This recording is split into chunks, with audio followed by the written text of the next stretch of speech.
بلکہ ایک خاتون کو میں نے تحلیل کا سبق دیا، لا الہ الا اللہ کا، اور میں نے کہا کہ آپ اس کو 3000 دفعہ پڑھا کریں۔ اس نے فون کیا کہ حضرت میرے بچوں کی شادیاں ہو چکی اور میں اب 50s کی عمر میں ہوں، میرے پاس بڑا وقت فارغ ہوتا ہے، آپ مجھے اور عمل بتائیں۔ میں نے کہا آپ 5000 مرتبہ تحلیل کر لیں۔ اس نے 5000 کرنا شروع کر دیا۔ پھر اس نے فون کیا، جی میرے پاس بڑا وقت ہے اور بتائیں۔ میں نے کہا 15000 دفعہ کرو۔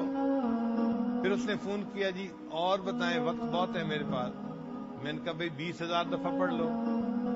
بہرحال قصہ کو تھا کہ بڑھاتے بڑھاتے میں نے اس کو بتایا ایک دن میں کہ آپ 40000 مرتبہ لا الہ الا اللہ پڑھا کریں۔ اس نے پڑھنا شروع کر دیا۔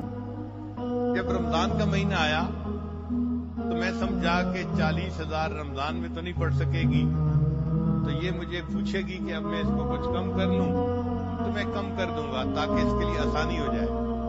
اللہ کی شان، اس نے رمضان کے بعد فون کیا کہ حضرت میں نے روزانہ 40000 مرتبہ تحلیل بھی پڑھی اور میں نے اس رمضان میں 32 مرتبہ قرآن مجید بھی مکمل پڑھ لیا۔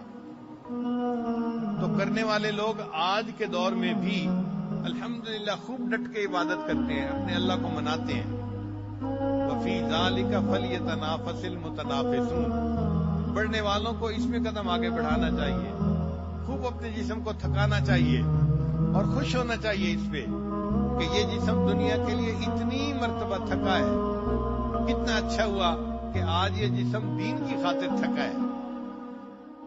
اللہ نے مجھے موقع دیا اپنے جسم کو دین کی خاطر تھکانے کا۔